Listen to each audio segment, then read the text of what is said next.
Dia Amirul Mukminin. Waktu dia di mana tu? Itu ada air.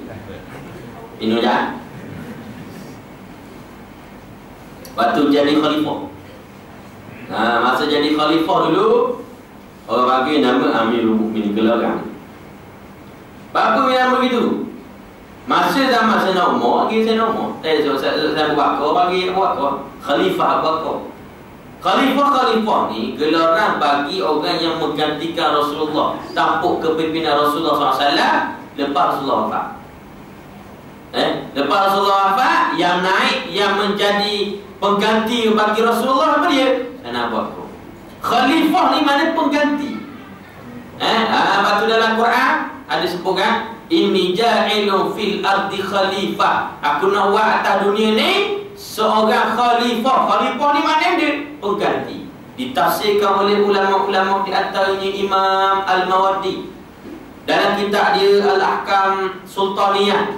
Disebut makna khalifah iaitulah niyabatun 'anil nubuwah fi hirasatid din wa siyasatud dunyawi. Dalam riwayat lain sebut fi iqamatid din wa siyasatud dunyawi. Khalifah dengan makna menggantikan tugas-tugas kenabian dalam melaksanakan Islam, dalam mendirikan agama dan mentadbir dunia itu dengan agama.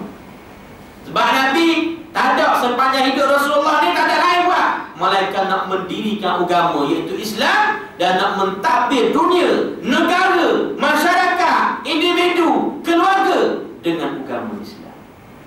Lepas tu kita nak buat benda biar berdasarkan Islam. Hak ni yang dibuat oleh Nabi SAW, yang menjadi pengganti dia meneruskan tugas-tugas kenabian. Tugas Nabi ni dia nak buat dunia ni menjadi dunia milik Islam, dunia yang mensyariatkan agama Allah Subhanahu wa ta'ala, negara yang mensyariatkan agama Allah, masyarakat yang mendaulatkan syariat Allah, keluarga yang mendaulatkan syariat Allah, dan sekurang-kurangnya diri manusia tiap-tiap seorang itu dia menjalankan syariat Allah Ta'ala pada diri dia. Ini tugas Nabi. Ya dong. Jadi kita nak khabar kita cinta dan sayang pada Rasulullah, bukan setakat kena selawat saja. Ramai orang salah faham. Nak khabar cinta kepada Rasul, selawat air. Selawat ni salah satu daripada tanda kita cinta pada Rasulullah. Nak khabar kita ni benar-benar cinta pada Nabi, lain daripada selawat, iaitulah kita meneruskan tugas-tugas kenabian. Kita buat apa yang Nabi suruh, iaitulah al-amru bil ma'ruf wan nahyu 'anil munkar. Kita buat apa yang Nabi suruh, iaitulah suruh orang buat baik dan kita mencegah kemungkaran. Itulah yang Rasulullah perjuangkan sehingga dapat berjaya membentuk sebuah negara Islam pertama di negeri Madinah. Ada orang kalau bab cakap nak bentuk negara Islam ni, kira malah kuliah selawat je, nak khabar cinta pada Nabi.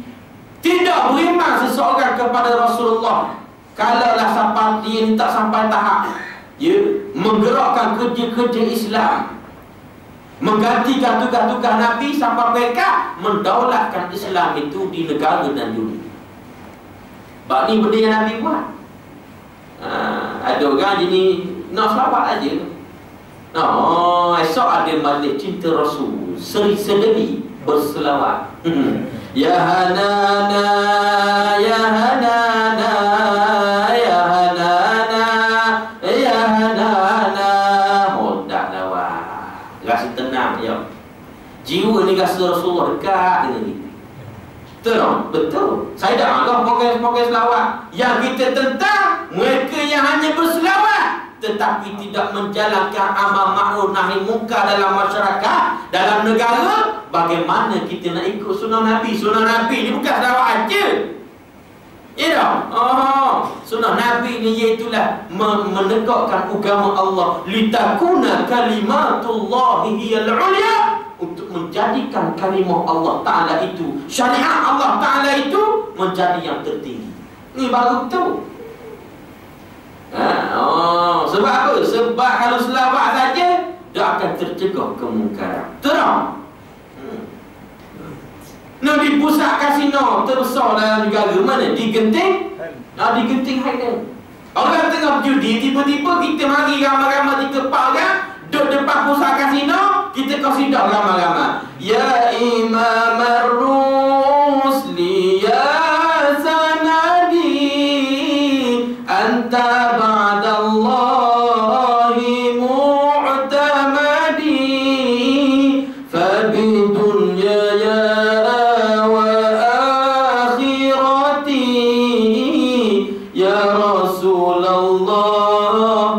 khudh biyadi Allah. Orang tutup Ustaz kasino. Tahu. Kau sedar ada judi, tak pasang-pasang kasino. Nak judi ni. Ya. Tak akan tercegah kemungkaran tersebut, melainkan mesti ada kuasa yang mencegah dia. Kalau kita seorang mari pakat selawat ramai-ramai, tak tercegah kemungkaran. Padahal benda tu benda bagus, betul tak? Selawat ni benda bagus. Tapi masih lagi tak ikut sunnah Nabi SAW. Ini sebab apa? Ini sebab kita meninggalkan urusan jihad kita kerana Allah. Kata Nabi kau tak ada dah hijrah, lepas buka ketengkau. Yang adanya jihadnya. Ya. Jihad ni bukan mesti pegang sistem dengan AK. Jihad lisan, jihad penulisan, jihad apa nama ni, diri kita sendiri buat kerja-kerja Islam. Kita umur orang ada majlis ilmu, kuliah dan ceramah-ceramah agama, tolong tampar poster berkenaan ustaz ni akan hadir bagi majlis ilmu. Tu kerja jihad tu. Dapat pahala jihad. Tapi ramai mana orang tak faham. Jadi khalifah ni ialah tugas dia ganti Rasulullah. Yang disebut Amirul Mukminin sini gelar bagi Sayyidina Umar waktu jadi khalifah. Zaman Abu Bakar orang panggil khalifah. Jadi bila zaman dia, sebab dia khalifah kepada Nabi, pengganti pada Nabi. Jadi bila Sayyidina Abu Bakar ni wafat, yang ganti dia Sayyidina Umar. Jadi kalau nak ubah nama khalifah, ini dua kali khalifah. Khalifah lin Nabi SAW. Dua khalifah. Jadi Sayyidina Umar ni tak suka nama panjang-panjang. Dia bukan macam kita nama Umar suka nama panjang. Ia Tan Sri Datuk YAB. Lepas tu sudah nama tu pula, ada pula AJK, PJK, JKK, PGM, macam-macam kat oh. Dia suka nama panjang-panjang Sayyidina Umar, suka nama rekat. Kalau tak khalifah dia Nabi, kira maknanya panjang. Dia suka dia nak panggil Amir Mukminin saja. Apa makna dia? Makna dia pemimpin bagi orang-orang yang beriman. Itu sejarah dia. Nabi kata innamal a'malu binniyat. Sesungguhnya segala amal itu mesti dengan niat. Jadi amalan kita yang kita buat kalau tanpa niat tak jadi ibadah. Niat kerana Allah, dia akan jadi ibadah tu diterima oleh Allah. Semua dengan niat. Termasuklah perkara-perkara ibadah kita. Ya, nak semayang, nak puasa, semua tu dengan niat. Kalau niat lain daripada benda yang kita nak buat seumpama ibadah semayang, kita niat semayang kaki, semayang isyak, tapi dalam hati kita niat semayang subuh, sah tak semayang isyak? Sah. Dengan sebab niat lagi. Begitulah juga seterusnya. Bila kita niat nak buat satu perkara, tiba-tiba lari niat di tengah jalan, maka terbatal ibadat yang kita tengah buat. Tengok semayang, galik nak baca, tiba-tiba ada program siaran TV, cerita benda, cerita Maharaja Labuh, pasang dah buat kedai pasang. Jadi kita pun rasa nak berhenti semayang. Niat nak tengok Maharaja Labuh pula. Lalu kita pun berhenti semayang. Maka kalau kita teruskan semayang tu juga, tidak dikira semayang tu sah. Sebab lari dah niat. Memang niat nak batas semayang. Begitu juga dengan amalan lain. Mandi wajibnya, dengan puasanya, dengan zakatnya, semua itu mesti kita dengan niat. Kalau niat lain daripada itu, habis. Tak. Lepas tu kita ni kalau boleh biar niat buat molek mu. Niat benda yang baik mu. Jangan niat nak jahat. Sebab umat Rasulullah, Allah Ta'ala bagi kelebihan. Bila kita niat benda molek, Allah Ta'ala beri pahala dah. Dakwah lagi, boleh dah pahala. Pak umat Nabi Muhammad, Pak dengan Nabi Musa Deki. Umat Nabi Musa kalau niat nak baik, dakwah lagi, niat saja tak dapat pahala. Umat Rasulullah bila mana niat aja nak baik, dapat pahala, dakwah lagi. Tahu? Malam ni nak tidur, niat dah nak bangun sembahyang tahajud. Pukul 3 lagi aku niat nak bangun sembahyang tahajud, dapat pahala. Dapat pahala dah niat. Berapa kali pukul 3 Allah Ta'ala gerak melalui pakai banyak harga. Kita kucing jang ke, bunyi tanah naik bunyi kucicang. Biasanya orang kucicang tu dah bangun, orang lain bangun. Betul? Ya, orang kucicang tu buku ikan getok telefon. Nak suruh dengar, dah bangun, tidur, tidur. Orang lain, orang duduk di atas dengar. Betul? Jadi dak bangun semayang, bangun dah bangun bila? Bangun dah bangun lepas isyak esok bangun. Oh, letih ngah awak ni. Dak jadi semayang tahajud. Boleh tak pahala? Boleh dah pahala niat ni. Dah kalau bangun pula semayang, lagi banyak pahala boleh. Dah umat Rasulullah niat nak buat jahat. Dak waki jahat, niat nak buat jahat. Dak boleh. Bukan kata niat nak buat jahat. Boleh dah dosa, dak. Lagi kita dah buat kejahatan, dak boleh dosa. Walaupun niat dah, melainkan azam baru boleh dosa. Contoh nak pergi zina, niat nak pergi zina kakak. Oh, pas tengok bulan tanah ini nak pergi zina, wasa puas ni saja. Contoh. Jadi zina lagi, dak boleh dosa lagi. Zina boleh dosa. Itu hebat umat Rasulullah. Tuhan kasih kepada umat Nabi Muhammad SAW. Siapa kata tu niat boleh pahala dah. Jadi hebatnya Sayyidina Umar ni, dia dengan Sayyidina Abu Bakar ni belum berumur nak baik. Niat nak baik tu dia dah dibuat dia niat. Hebat. Batu yang menjadikan pengganti Nabi ialah Sayyidina Abu Bakar. Sebab masa Rasulullah hidup, tengah semayang, yang menjadi makmum di belakang, makmum setia dia siapa dia? Sayyidina Abu Bakar.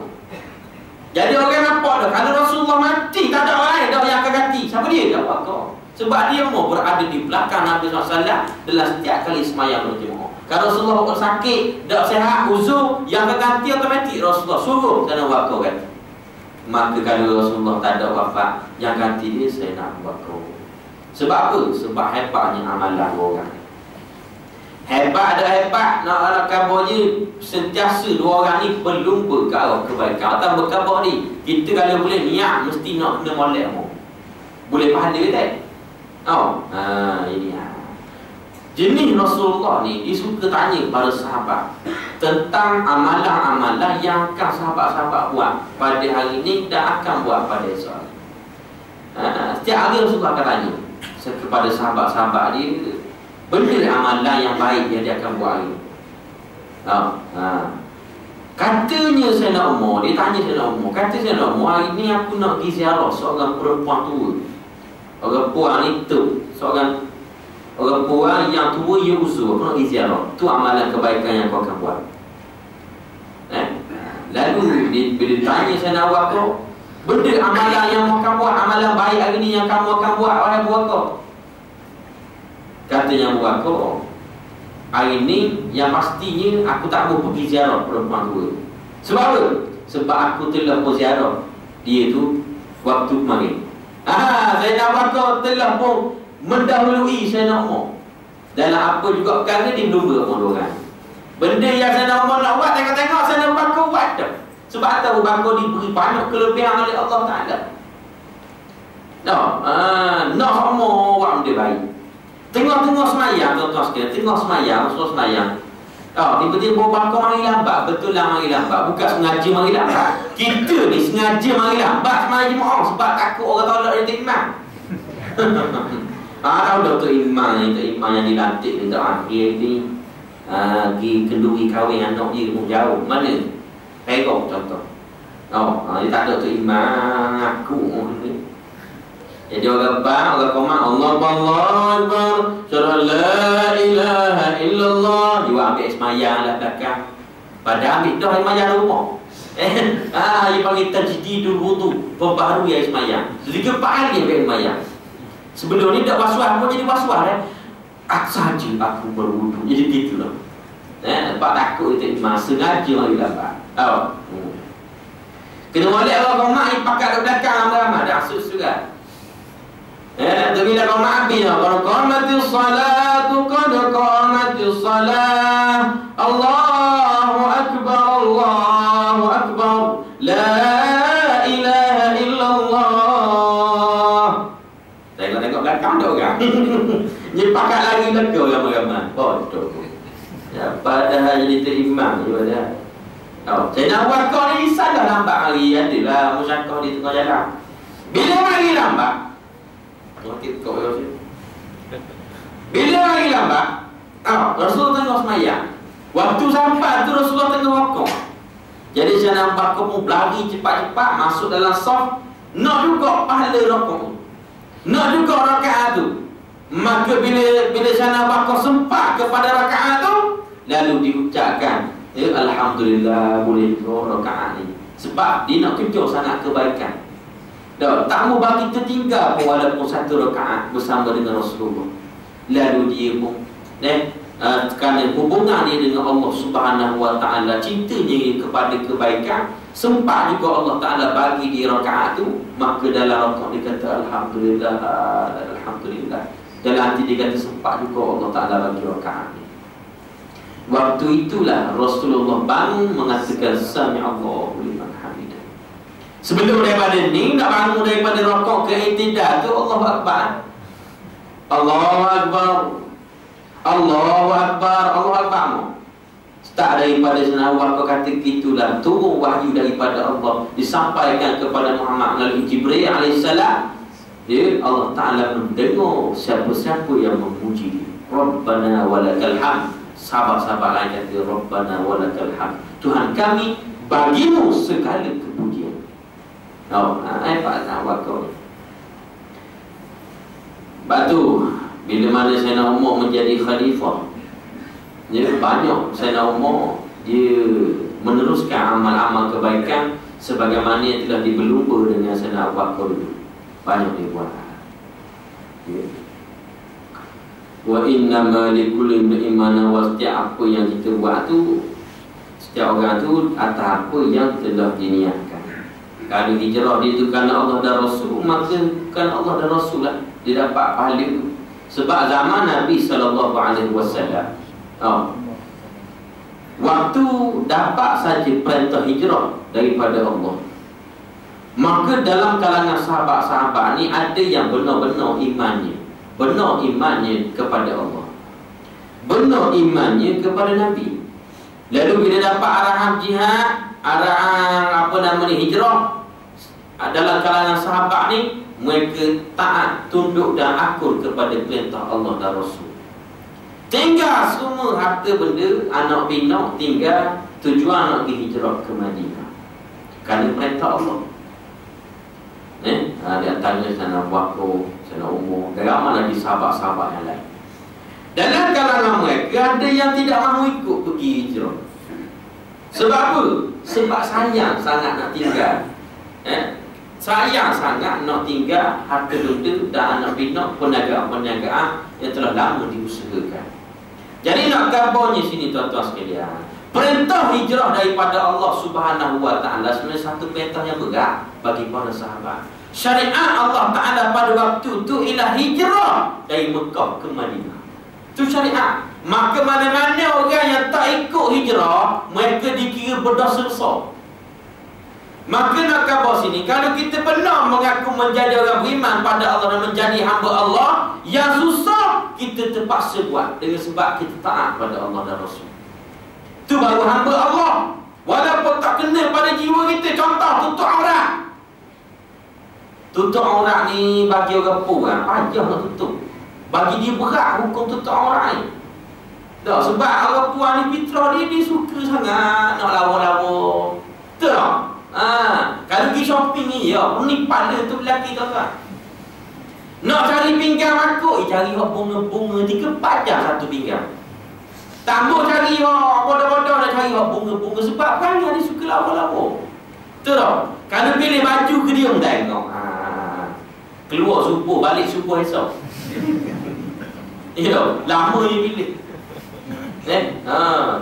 Alah meja nak cari bunga-bunga comel. Dia minat bunga, dia bunga mawar. Bunga mawar nak cari betul.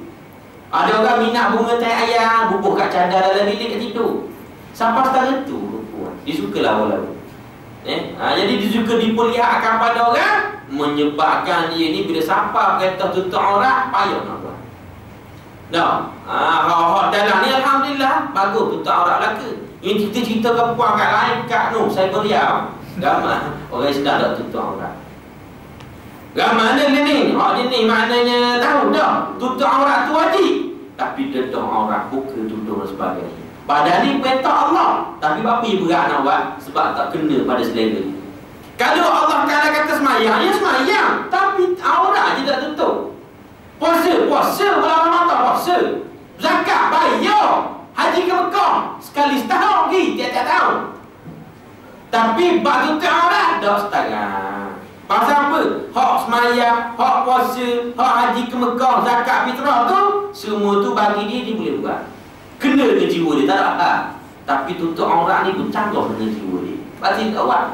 Maka orang yang benar-benar nak jadi hamba Allah Subhanahu Wa Ta'ala, mereka yang melaksanakan seluruh titah perintah Allah Subhanahu Wa Ta'ala dalam keadaan susah dan senang, dalam keadaan suka ataupun tak suka.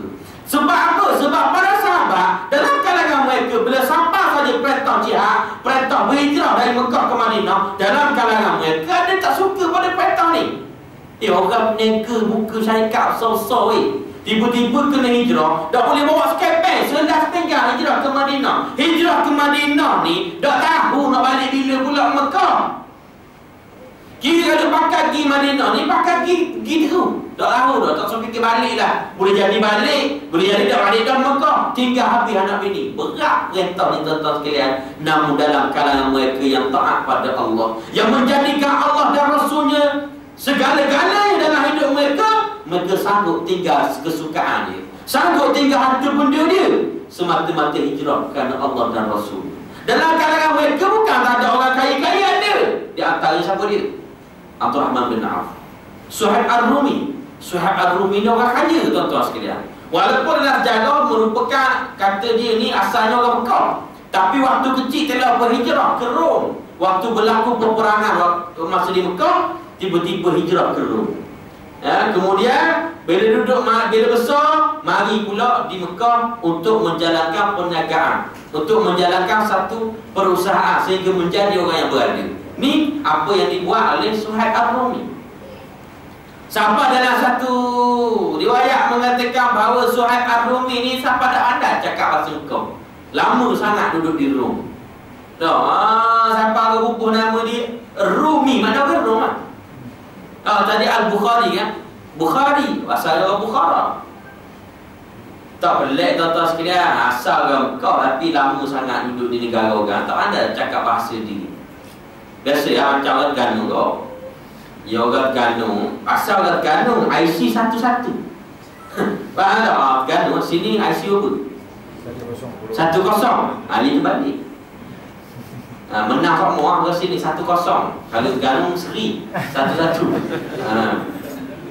IC 11. Umur 3 tahun. Asal Terengganu memang pekat. Terengganu lu point. Boleh berang. IC mana 1-1. Tiba-tiba masa kecil umur 3 tahun, ayah berpindah kerja di Kuala Lumpur. Duduk Kuala Lumpur dah lama ada 20 tahun lebih. Balik semula ke Terengganu umur 23 tahun. Boleh lagi cakap Terengganu? Tak boleh dah, cakap luar lah pula. Masuk kampung, tempat dia lahir dulu, cakap luar. Tengok lah. Sekampung lugar ni. Sebab apa dah? Ada kau tuan-tuan sekalian orang Terengganu, asal Terengganu, membesar di Terengganu. Nak pergi Kuala Lumpur jalan-jalan. Dah sampai Kuala Lumpur, mana lalu cakap luar tu. Berhenti kata Nabi lah, banyaknya kereta. Aduh, bodoh kamu. Ya Allah. Jadi Suhaib ni ia menjalankan perniagaan yang besar. Bila sampai saja perintah hijrah dari Mekah ke Madinah, dah cakap banyak. Dah cakap banyak. Tinggal segala harta benda dia. Tinggal habis kan? Dengan kereta. Kereta istilah kita ni kan. Mana dia tu, mana dia kuda lah pengangkutan. Tinggal habis dengan syarikat dia, perniagaan dia, binatang ternak dia, kereta-kereta besar. Muka orang kaya. Tahu, emas-emas tinggal habis.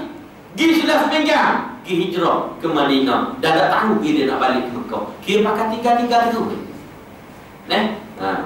Sebab apa? Semata-mata nak tunai perintah Allah, sanggup korbankan apa yang dia suka. Itu pengajar orang kita ni, dengar cerita hijrah, dengar saja.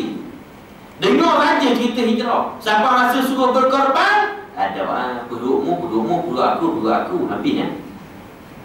Nah, waktu kita ni payah. Suhaib Ar-Rumi masa dia nak pergi hijrah tu, dalam perjalanan dia kena tahan dia fikir.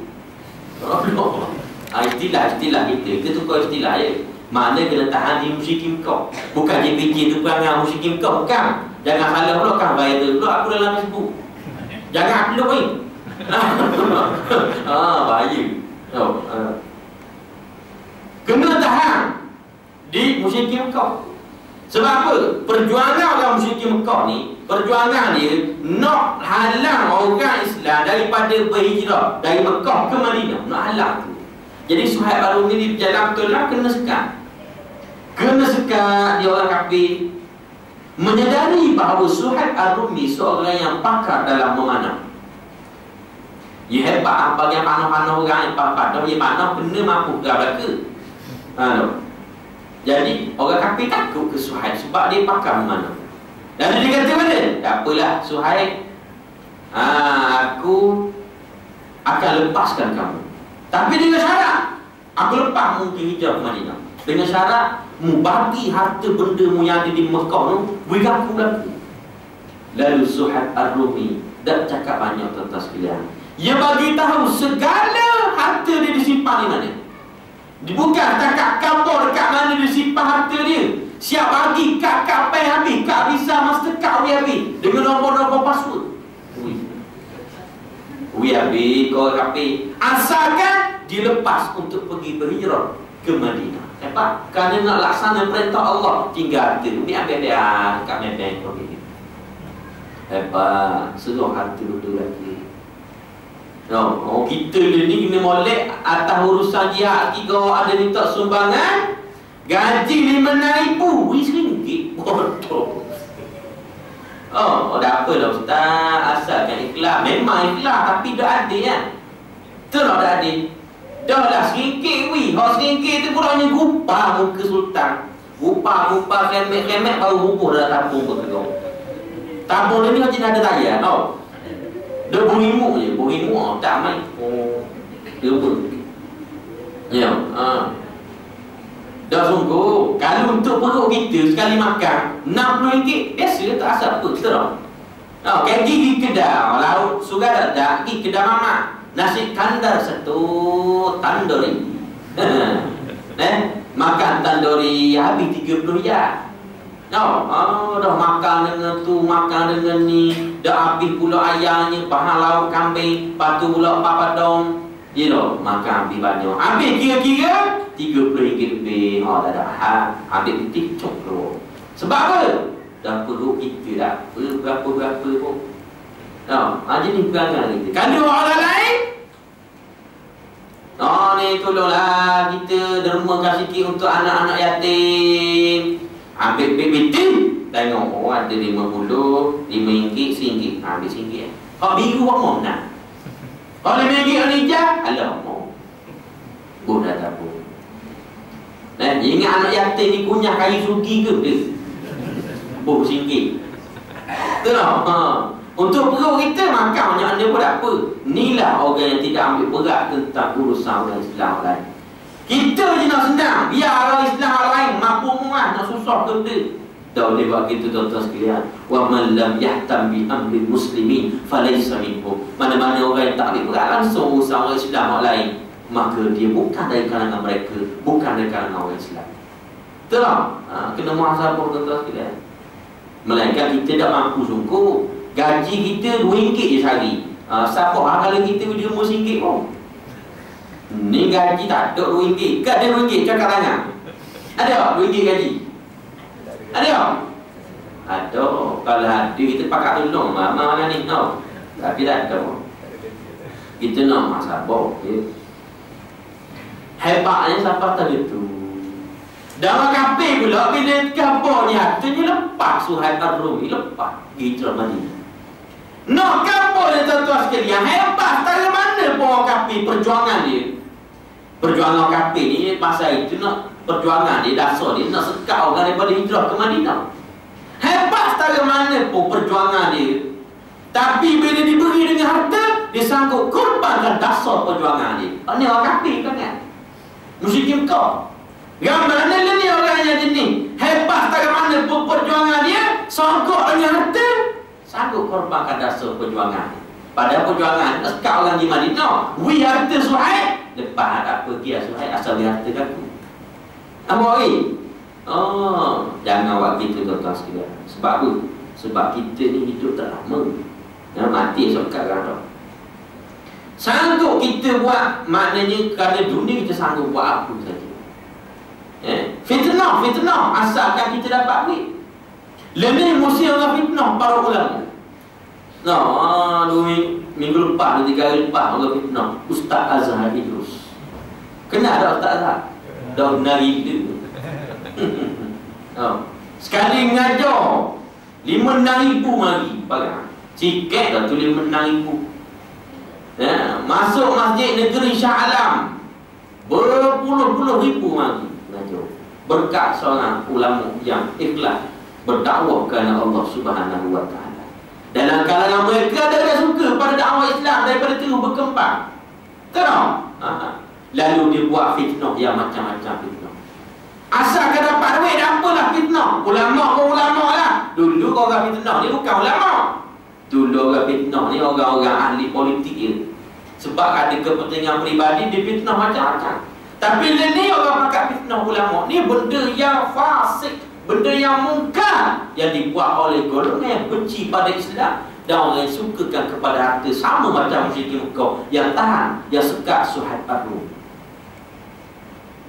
Terus bilang boleh daun tiap slow-slow. Kau takut benda, bukan takut sejuk lah. Sejuk kau dah sedap makan. Jadi saya faham tuan-tuan lapor perlu bunyi dah perut tu kiong sekapu buat apa dengar. Saya ambil sikit boleh? Boleh ke boleh belah? Boleh ke awakmu dalam hati boleh belah? Mulut kata boleh belah. Fitnah ulama ni benda besar rasa dia. Dan so kata ulama, fitnah orang biasa-biasa yang beriman pada Allah dosa. Kalau fitnah ni mana tuduh, melemparkan tuduhan kepada lelaki ataupun perempuan beriman, dakwa 4 orang saksi, kena dia hukum qazaf 80 kali sebatang. Siapa dia kata? Allah Ta'ala sebut dalam Quran. Apa dia ayat? Walladzina yarmunal muhsanat summa lam ya'tu bi 4 syuhada fajliduhum 80 jaldah wa la taqbalu lahum syahadatan abada. Mereka yang melemparkan tuduhan kepada perempuan-perempuan yang beriman, yang terjaga kesucian kehormatannya dengan tuduhan zina. Summa lam ya'tu bi 4 syuhada. Kemudian mereka tawar mari 4 orang saksi. Sebut je tak adat ataupun bilangan dalam Quran 4 orang saksi. Fajliduhum 80 jaldah. Hendak sebab dia, hendaklah sebab olehmu akan dia berapa kali? 80 jaldah, 80 kali sebatang. Sebab apa? Dia tuduh orang zina, dia tuduh perempuan zina, dan tak gagal pula membuat 4 orang saksi. Maka apa yang berlaku hari ini? Mereka menuduh banyaknya orang. Bukan setakat tuduh perempuan, lelaki pun tuduh juga. Dan dalam ayat ni Allah Ta'ala kata al-muhsanat. Perkataan al-muhsanat merujuk kepada perempuan. Dan tak kena pada lelaki, kena juga. Kalau kita rujuk kitab-kitab tafsir, sebagian ulama mufassirin menyebut perkataan al-muhsanat iaitulah merujuk kepada perempuan-perempuan yang suci kehormatannya. Bila ada orang tanya pada ulama, dia jawab, orang lelaki dah kena ke? Dia jawab, la farqa baina dzakari wa unsa. Tak ada beza laki ke perempuan ke, mana tuduh laki ke perempuan ke, dia tetap kena wari 4 orang saksi. Kalau gagal wari 4 orang saksi, dia kena sebab 80 kali sebatang hukuman qazaf kerana menuduh perempuan beriman. Dan apa Tuhan berpuas dalam ayat ni dah hubungan lelaki? Li'anna qadfan nisa'i wa takhsisun lin nisa'i li'anna qadfan nisa'i aghlab wa asna'. Jelas. Sebab Kebanyak sebab apa Allah Ta'ala buat perempuan dalam ayat ni? Sebab menuduh perempuan dengan tuduhan zina itu lebih kerap berlaku dan lebih dahsyat lagi kalau berlaku. Betul? Jadi nak kabarnya tuduh dengan tuduhan zina tanpa saksi. Dah tu kan ada video je dah nampak duk main wawa-wawa tu. Video tidak menjadi saksi. Patut Tuhan sebut je dah arba'ati syuhada, 4 orang saksi. Video kan? Bukan video. Maka mana-mana yang tak mari 4 orang saksi, tertolak tuduhan tersebut, tak boleh buat kes. Nah, 4 orang je lah, 4 orang. Kalau 3 tak cukup 4. Kalau 2 tak cukup 4, tak boleh buat tuduhan. Seorang memang lagi tak cukup 4. Terang. 3,5. 3,5 tu maknanya benda 3 orang, lepas tu setengah. Setengah tu benda yang mengandung. Boleh orang saksi? Tak boleh, kena 4 orang saksi. Lagi tak cukup 4, tak terima tuduhan. Saksi tu pula bukan barang-barang orang, mesti saksi yang adil, yang tidak fasik. Orang fasik ni orang rasa besar, mana boleh dia saksi? Kalau tidak boleh nipu. Kalau ambil orang bodoh-bodoh boleh nipu. Upah 3-4 orang mengaku bahawa mu tengok dia zina, upah WBT, maka orang ni tidak dikira saksi. Sebab apa? Tak sah penyaksian dia sebab dia fasik, tipu. Maka saksi dia syarat dia pula ketat hukum Islam ni nak mensabitkan tuduhan atas seseorang. Ni orang hari video jangkut panjang video nyanyi ke ustaz. Lepas ni buat mengajar ke ustazah, boleh? Kena buat. Kena tuduh kita semua. Hak tuduh tu kalau tak bertaubat pada Allah, orang dah terima saksi dia sampai bila-bila, dan dia memang kena azab pada Allah Subhanahu wa ta'ala. Ada pula video. Sebab apa video dan gambar tidak diterima menjadi saksi dalam Islam?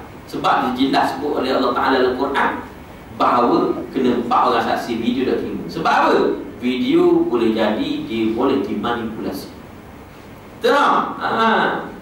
Dasar kata zaman learning pelbagai kecanggihan ada. Orang boleh buat video. Dah, video ni orang kaji dah 99.999% tidak diedit, video asli. Nawa cakap. Dasar kata zaman dulu, zaman pion beli dulu. Kalau kita tengok cerita kau, zaman dulu bila pion beli di atas tika, dia kata zam-zam Allah kazam, terbang tika. Ya dah. Kalau tak ada otak yang mikir kata, oh kalau gitu tika lah tu, faham? Ya, dia pun balik rumah di atas jadah buat teh zam-zam Allah kazam, 3 minggu dah terbang-terbang ni. Rupanya cerita tu tipu. Dah yang terbang sungguh nampak tu orang edit. Kalau tengok dalam cerita apa nama ni, Anakku Sadari, kenapa? Ustaz ni kuat lah yang cerita. Bukan, tertengok. Dalam cerita Anakku Sadari, kalau kita tengok molek, Piramli cakap dengan Piramli. Ada 2 orang Piramli Kalau kata ada otak bodoh, dia tengok, oh kalau gitu Piramli ada 2 orang. Bodoh tu. Jangan tu bodoh daripada muda pakai aku bodoh. Sebab apa? Piramli ada 2 orang. La ilaha illallah. Kan dia berapa orang? Seorang je. Dan yang ada 2 orang tu, orang di zaman itu orang tak ada kecanggihan tu, orang boleh buat dah video hebat-hebat. Kita tengok, ya Allah, kejut kawan. Terus dah zaman ni Piramli mati berapa puluh tahun dah. Zaman ni makin bertambah kecanggihan, menyebabkan muka orang uduh bila edit jadi comel.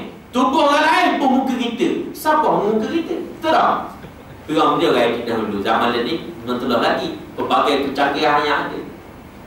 Nah, ni tadi pun saja ada software kamera 360. Kalau dah muda tahu kau tu main kau. Muka uduh je macam ke bewok panas pasir muka. Ambil gambar selfie, kecat sekali ambil. Tahu? Dari canggih tadi punya gitu nak apa dia? Yang ambil apa pula tadi cak. Yang ambil gambar dia, tahu muka uduh macam bewok apa dah? Tiba-tiba edit dalam kamera 360, jadilah itu scan macam Ustaz Naim. Biasa kalau. Boleh di. Kalau tak ada mula-mula ada jawab kutuk kali macam ke muka, warna ke kutuk itu muka. Tiba-tiba masuk kamera, orang edit muka bersih macam Hafiz Quran 30 juzuk. Ya tak? Nak apa boleh edit. Sebab dalam Quran disebutnya lah Allah Ta'ala Maha bijaksana. Dia tahu apa yang akan berlaku. Maka tidak sah, tidak menjadi saksi bagi video-video dan gambar-gambar, melainkan didatangkan 4 orang saksi. Orang mesti ada saksi. Dah ada isteri kita tengok bini kita zina dengan orang lelaki lain. Tergamuk kita nak cari 4 orang saksi. Nak panggil biar tengok isteri kita zina tak gambar, kita dah ambil gambar sebagai bukti. Tak terima juga tuduhan. Dah tak ada saksi, nak apa ni? Tak terima tuduhan. Dah lepas gitu kan? Lepas tak dunia. Akhirat tak lepas lagi. Bagi Islam ni comel. Kaedah ni gini. Lebih baik kita terlepas hukum orang yang bersalah daripada kita tersilap hukum orang yang tidak bersalah. Itu comel Islam tu tak? Dia bersalah sungguh, dia zina sungguh, tapi tak ada saksi. Maka lepaslah dia. Lepas dah dunia je, akhirat tak lepas lagi. Dan kita tersilap lepas orang yang betul-betul bersalah. Tak apa. Jangan kita tersilap hukum orang yang tak bersalah. Ya. Itu comel Islam. Tak boleh tuan-tuan, kenalah 40 kali sebatan. Kalau betul pun tuduhan zina tu, betul tuduhan zina tu, tak boleh sepok, tak boleh haikkan orang. Mana boleh sepok-sepok dalam video, dalam Facebook, tak boleh. Hukumnya haram. Pernah berlaku, saya ingat saya dalam satu cerita, kisah. Pada zaman Imam Malik. Imam Malik ni orang hebat. Imam Malik ni orang yang paling alim pada waktu tu. Sebab apa? Dia di antara orang muhaddis, dia yang banyak juga hafal hadis, sehingga kan dibuat satu kitab Muwatta Imam Malik. Dalam kitab Muwatta Imam Malik, walaupun banyak dibicarakan berkenaan dengan hukum-hukum fiqhiyah, namun di sana banyak juga hadis-hadis yang sahih yang dikarang, yang ditulis dalam kitab dia, kitab Muwatta, dan dia menjadi orang yang paling alim pada waktu itu. Satu ketika pada zaman Imam Malik menjadi pemerintah. Jadi imam-imam ni gelaran bagi nama pemerintah. Macam Sayyidina Umar dia tak Amirul Mukminin kan. Jadi zaman tu orang kata imam pula. Dia disebutkan kepada imam yang sentiasa duduk di depan ketika sembahyang berjemaah. Maka orang yang imam dia dah pemimpin. Bila dia jadi pemerintah dia panggil dia imam. Kalau nama dia Malik, letak nama dia Imam Malik. Bukan Haji Malik, Imam Malik. Imam Malik ni orang paling alim. Waktu zaman pemerintahan beliau, ada seorang jenazah perempuan, matilah mayat. Tiba-tiba mari seorang tukang mandi mayat. Mari seorang tukang mandi mayat nak memandikan jenazah perempuan tu. Masa tengah mandi, dia gonyo mandi mayat. Siapa biasa mandikan jenazah dia tahu. Sampai dekat kemaluan perempuan tu, dia nak gonyo kemaluan. Tiba-tiba lekat tangan tukang mandi mayat dengan kemaluan perempuan. Dia lekat. Biasa kalau tukang mandi mayat dia nak gonyo belakang ada. Dia tak gonyo, tahu gonyo. Gah-gah bahasa Terengganu. Gosok biar hilang segala kotor-kotoran yang menyebabkan boleh terhalangnya air. Tahu? Bila dia dekat nak gosok kemaluan perempuan tu, jenazah perempuan, tiba-tiba lekat dekat kemaluan tangan dia. Lekat jadi sedaging, satu daging ini. Lekat, tak boleh nak apa tau. Pelik dia macam mana pula tak boleh nak buat.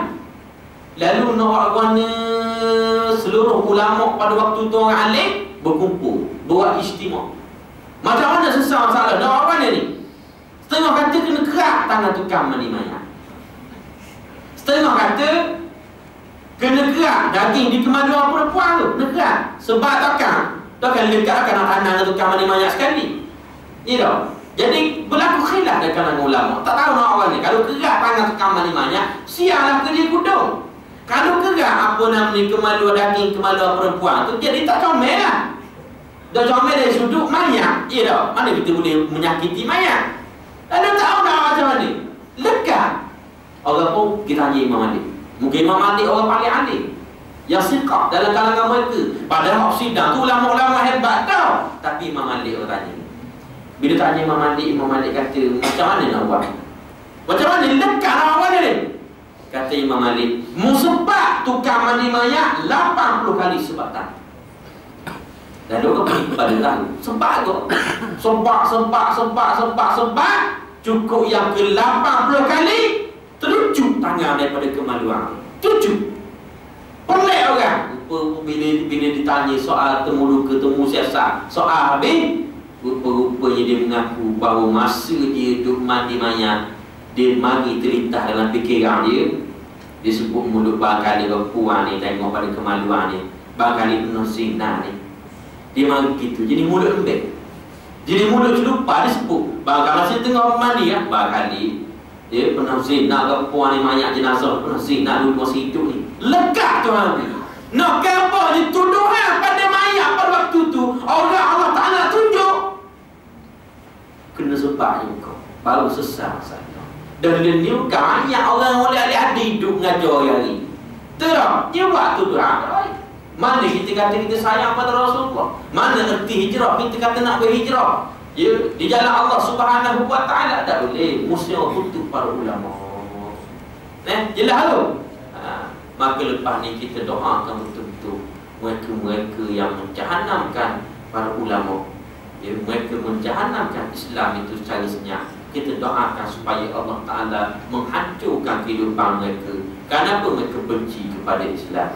Ya, jadi sikit lagi saya nak sambung hadis ni sikit lagi. Ya, Nabi khabar wa man kana hijratuhu li dunya yusibuha aw ra'yatuha fa hijratuhu ila ma hajara ilaihi. Orang yang hijrah dia kerana nak harta dunia dengan kuat, maka di sana dia dapat apa yang dihijrahkan. Pada zaman Nabi dulu, semua sahabat pergi jihad, seorang tak pergi.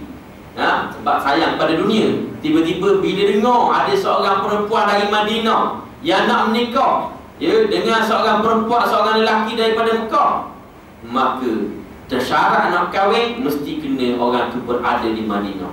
Lalu bila dia dengar, dia nak sangat kepada seorang perempuan yang namanya Ummu Qais, lalu dia pergi hijrah juga. Orang habis kejut. Tadi kata tak pergi, tiba-tiba sampai Madinah ada juga dia. Dia berhijrah juga rupa-rupanya. Sama dapat keperitan. Orang lain lapar dan dahaga masa hijrah, dia lapar dan dahaga. Orang lain pernah kaki luka dan sebagainya jatuh sakit, dia juga kaki luka jatuh sakit, dahaga, lapar dan sebagainya.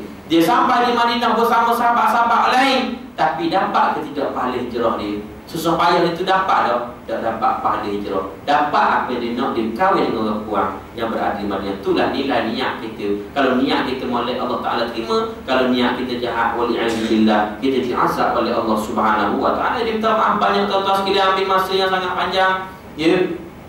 Dalam langkah pukul 9 dah kata dia makan kata ni. Itulah sikit. Makan dia, kambing.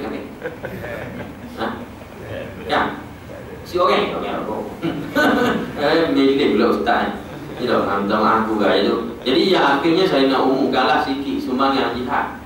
Itu cerita dapat niat ni, dak sumbang juga berat tanah. Sumbangan untuk anak yatim lah. Madrasah Tarbiyah Islamiah Darul Hijrah, pusat tahfiz dan anak yatim miskin yang terletaknya di kampus Negeri Ganung. Dan ni saya duduk situlah mengajar sementara tunggu waktu peluang sesuai untuk kiamat. Saya mengajar situ dulu. Ya, bahawa ni bulan Ramadan dia dah Ustaz Kamal Hafizullah dia bagi tu kan. Tu poster, ada lagi poster luar keluar lah. Situlah baca lah poster tu. Jadi ni peringatan untuk tengok balik poster. Jangan lalu buat doa. Jadi kita tengok baca. Ingat nombor akaun dia. Ya, Quran kita ingat juga, tapi nombor akaun tu kita ingat juga. Ya, mudah-mudahan silap-silap nak pergi cocok duit di bank, kita ingat nombor akaun tu. Yalah, kenal aku dalam doa lah, senang. Ya dah, basuh sikit-sikit duit tu. Jadi malam ni kita collect sikit untuk pembangunan madrasah tersebut sebagai saham jihad kita, tanda kita hijrah sebagaimana sahabat-sahabat Nabi yang sanggup hijrah di kerana Allah dan Rasulnya, meninggalkan semua harta pun dunia kerana Allah. Jadi kita bukan kata suruh derma semua. Kalau kereta BMW di rumah, bukan suruh pergi ke sekolah, bukan suruh pergi ke madrasah. Cumanya kita sebahagian daripada harta kita itu diinfakkan kerana Allah Subhanahu wa Ta'ala. Itu lebih baik untuk saham akhirat kita. Bukan kata semua. Ya, sebahagian mana bubuhlah separuh gaji tak apa hukum malam ni. Kalau gaji 3-4 ribu pun 2,500 ataupun 3,500 setengah. 500 makanlah kamu. Wallahu a'lam. Taala terkasar bahasa tergurus kata. A'udzubillahi minasyaitonirrajim. Bismillahirrahmanirrahim. Alhamdulillahirabbil alamin wassalatu wassalamu ala Rasulillah wa ala alihi wa sahbihi ajma'in. Allahumma zidna ilma rabbana atina fid dunya hasanah wa fil akhirati